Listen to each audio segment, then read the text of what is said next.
Have you ever thought about how fast life can change?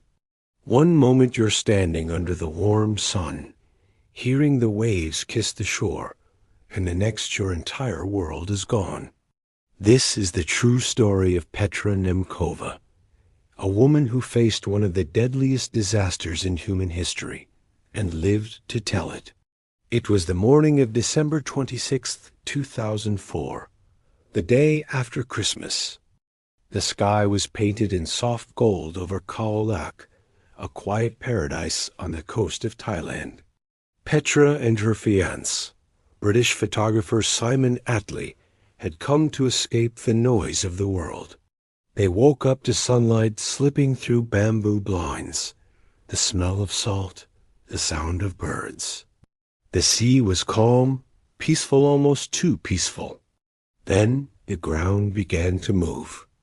At first, it was just a tremor, a soft shaking underfoot. Petra looked up from her breakfast, confused. The glasses rattled on the table. The pool water rippled. People stepped outside, wondering what was happening. No one knew that far beneath them, deep under the Indian Ocean, the earth had split open in earthquake so powerful it shifted the planet itself. A 9.1 magnitude monster. It sent a shockwave racing across the sea at the speed of a jet plane. But there, on the beach, everything still seemed calm. The shaking stopped. People laughed nervously and went back to their rooms. Petra and Simon decided to rest a little longer before heading to the beach. She remembers Simon smiling, taking a photo of her as she brushed her hair. Then she heard something shouting. Outside, people were pointing toward the ocean. The water ... was gone. The sea had pulled back, sucked away from the shore, leaving boats stranded, fish flapping helplessly on the sand. It was an eerie silence before the storm. And then, in the distance, the horizon rose a dark, growing wall, racing toward them. A sound followed, deep and thunderous, like the earth itself was roaring. The ocean was coming back. Petra barely had time to react. She and Simon ran, hand in hand, but the wave was faster. The sound was deafening. A split second later, the world turned white.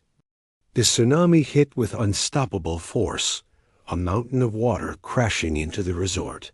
Glass shattered. Trees snapped. Walls crumbled.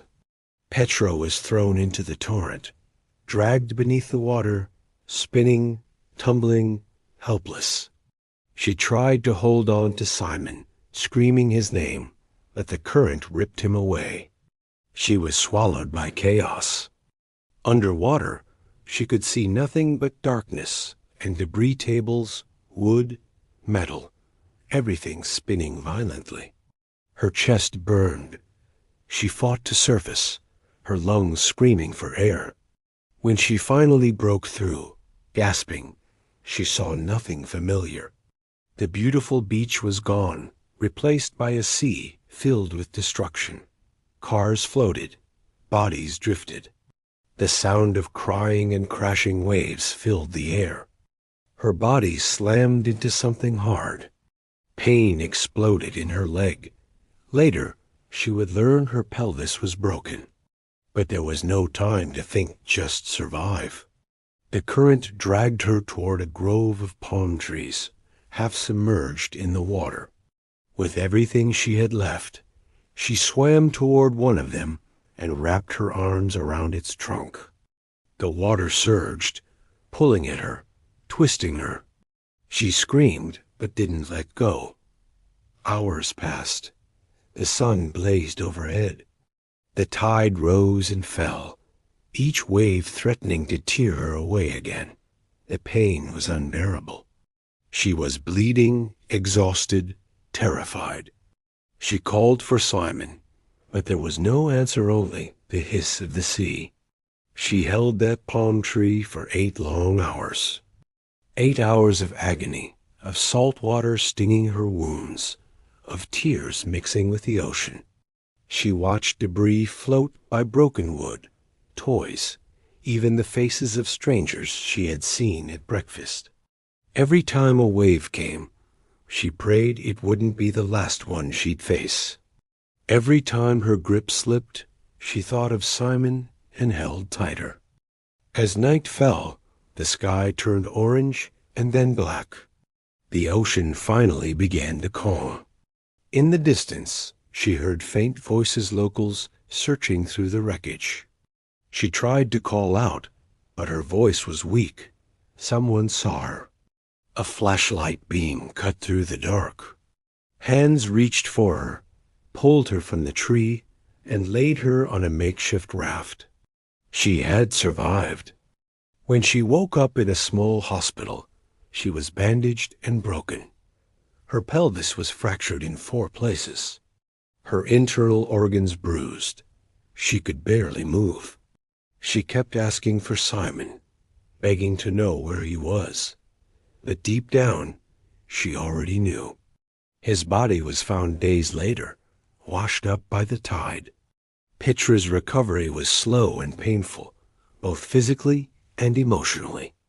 The tsunami had taken everything: her love, her peace, her sense of safety, but it had not taken her spirit.